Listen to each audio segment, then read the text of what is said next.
네, 여러분 안녕하세요. 오늘은 저번 시간에 대표적인 시상 전개 방식인 첫 번째 시간의 흐름에 이어서 두 번째인 공간의 이동에 대해서 저와 함께 배워보도록 하겠습니다. 이 공간의 이동을 파악하는 것도 역시 시간과 마찬가지로 중요하겠죠.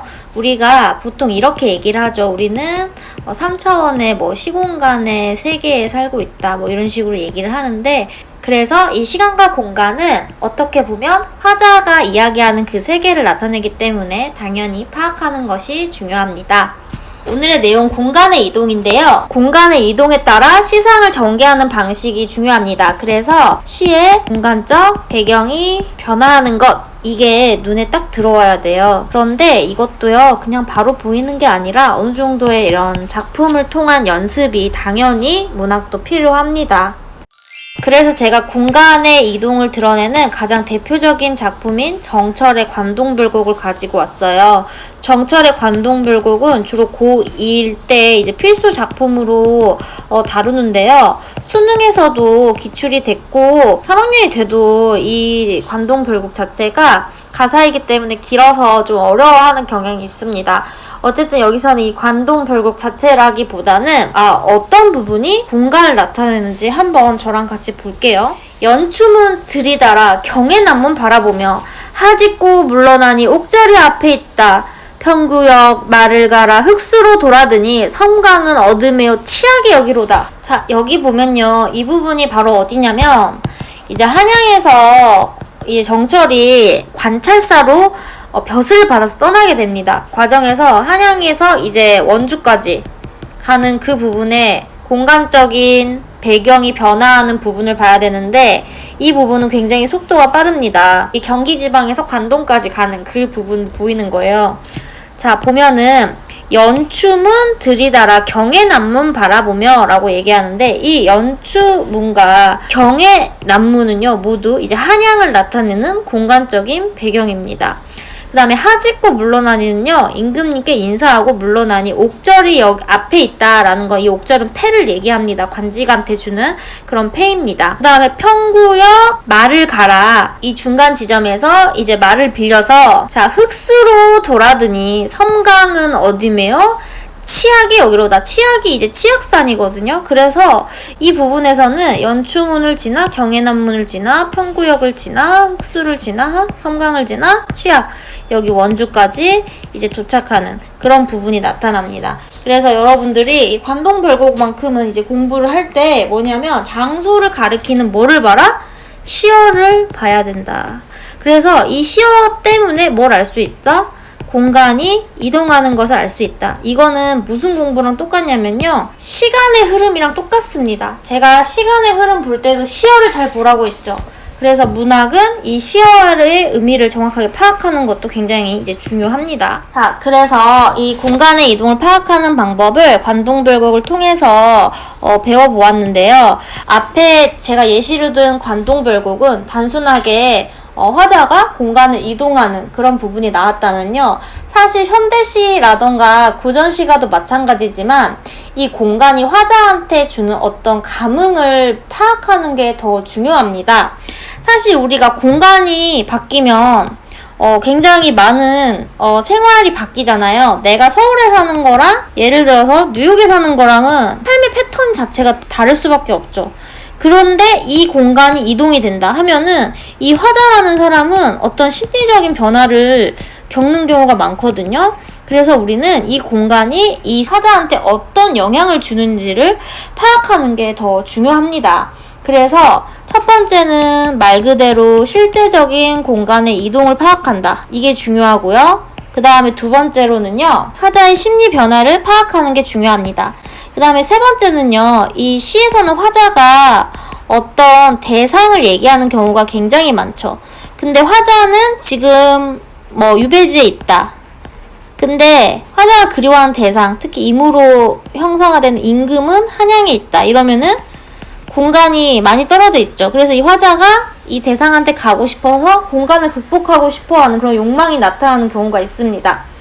그래서 화자가 있는 공간이랑 시적 대상이 있는 공간이랑 어떻게 다른지 이런 것들도 한번 파악을 해봐야 여러분들이 공간의 이동을 조금 더 제대로 공부했다 이렇게 볼 수가 있습니다. 공간의 이동에 따른 전개 방식은 작품 속의 공간이 바뀌면서 시상이 전개되는 방식이라는 거. 그래서 이를 통해서 나타나는 화자의 정서 파악은 필수 중에 필수라는 거. 이거 잊지 마세요.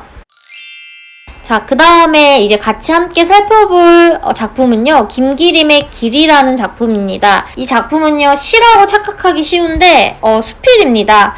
1936년에 조광이라는 잡지에 발표된 수필이고요. 이 수필은요, 나중에 수필집 바다와 육체에 실리기도 했습니다. 보면 수필이지만 그래도 김기림이 유명한 이제 모더니즘, 이미지즘의 시인이잖아요. 그래서 굉장히 감각적인 표현을 알 수가 있고요. 공간적인 이동이 당연히 드러나고 이와 함께 시간적인 흐름도 같이 나타납니다. 그래서 저번 시간에 시간적인 흐름에 대해서 배웠으니까 그것을 이번 시간에 이제 복습을 하면서 공간적인 이동과 시간적인 흐름을 함께 파악해보는 연습을 하면 좋을 것 같아요. 자, 그러면 한번 같이 볼게요. 자, 나의 소년 시절은 이라고 얘기를 했습니다. 나의 소년 시절이라는 거 어찌됐든 간에 과거죠. 은빛 바다가 엿보이는 그 긴 언덕길을 어머니의 상여와 함께 꼬부라져 돌아갔다라고 과거형이 나옵니다. 그래서 여기서는 과거형 어미를 통해서 자신의 소년 시절을 회상하고 있는 화자의 이야기를 들을 수가 있고요. 여기서의 공간적인 배경 무엇? 언덕길이죠. 그 다음에 그 밑에 한번 이어서 볼게요. 내 첫사랑도 그 길 위에서 조약돌처럼 집었다가 조약돌처럼 잊어버렸다 라고 얘기를 합니다. 그래서 여기서의 공간적인 배경은 뭐다? 바로 길이다. 이렇게 알 수가 있고요. 세 번째 볼게요. 그래서 나는 푸른 하늘빛에 호저 때없이 그 길을 넘어 강가로 내려갔다가도 노을의 한북 자줏빛으로 젖어서 돌아오곤 했다라고 역시 뭐가 나오나요? 길이 나오는데요. 그 길을 넘어서 뭐로 가요? 강가로 내려가죠. 그래서 여기서는 새로운 공간적인 이동인 뭐가 나타난다? 강가로의 이동이 나타난다. 그래서 길에서 강가로 가는 공간의 이동이 보이죠? 그 강가에는 봄이, 여름이, 가을이, 겨울이 이런 게 바로 뭐냐? 시간적인 흐름입니다. 그리고 이것을 자신의 인생과 빗대어서 얘기를 하고 있어요. 나의 나이와 함께 여러 번 댕겨갔다. 이 시간을 살아있는 것처럼 표현을 한 거죠. 가마귀도 날아가고 두루미도 떠나간 다음에는 누런 모래둔가 그러고 어두운 내 마음이 남아서 몸소리쳤다. 그런 날은 항용 감기를 만나서 돌아와 알았다. 할아버지도 언제 난지를 모른다는 동구밭 그 늙은 버드나무 밑에서 나는 지금도 돌아오지 않는 어머니, 돌아오지 않는 계집애, 돌아오지 않는 이야기가 돌아올 것만 같아 멍하니 기다려본다. 자, 여기서는 이제 현재가 됐습니다. 그러면 어느새 어둠이 기워와서 내 뺨에 얼룩을 씻어준다. 역시 현재형 어미죠. 이 김기림의 길이라는 이 작품은요, 뭔가 지난 시절에 겪었던 그런 아픔과 슬픔, 쓸쓸함 이런 것들을 볼 수가 있습니다. 여기서 보면 어머니의 상여와 함께 꼬부라져 돌아갔다는 건 이제 어머니 죽음을 얘기하고요. 첫사랑과의 이별을 또 얘기를 하고요. 이 길을 따라서 강가로 가고 이렇게 강가에서 뭔가 방황하고 외로움에 떠는 그런 모습을 볼 수 있는 그런 작품입니다. 그래서 이 강가에서 마지막에 이제 오연으로 어떻게 나오나요? 동구밭 그 늙은 버드나무 밑이라고 나와죠. 그래서 1, 2연에서는 길, 그 다음에 3, 4연에서는 강가, 그 다음에 마지막 5연에서는 늙은 어디? 버드나무 밑. 이런 식으로 화자의 공간이 어떻게 되고 있다? 이동하고 있다. 이것을 볼 수가 있습니다. 시간은 과거에서 이제 현재로 가는 그런 부분이 보이고 있죠. 이렇게 보니까 좀 파악이 되셨나요? 자, 그러면 이제 또 그 다음 작품 한번 볼게요.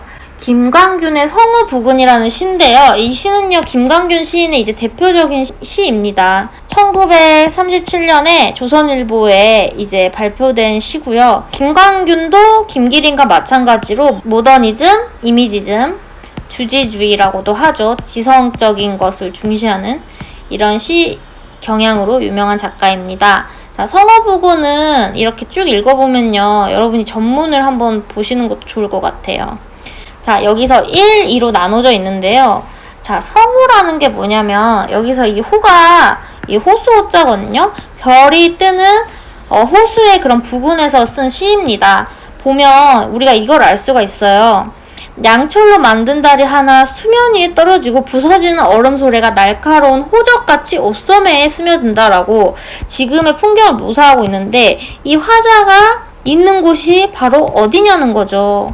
그러면 우리는 쉽게 제목을 통해서도 그 다음에 묘사를 통해서도 알 수 있죠. 여기 그리고 시어가 나오잖아요. 호수는 한 폭이 화려한 꽃밭이 되고, 이렇게. 그래서 화자가 호수에 있구나, 이걸 알 수가 있습니다. 두 번째로 넘어가면요, 낡은 고양이의 허리띠같이 강물은 길게 얼어붙고 차창에 서리는 황혼 저 멀리 노을은 나 어린 향수처럼 희미한 날개를 펴고 있었다, 이런 식으로 쭉 읽히는데, 여러분이 여기서 이걸 찾아내야 됩니다. 공간이 어떻게 됐다? 변화했다. 어떻게? 호수에서 시어를 찾으세요. 두 번째 어떤 시어가 있어요? 네, 바로 차창이죠. 그래서 호수에서 차 안으로 공간이 이동됐다는 거예요.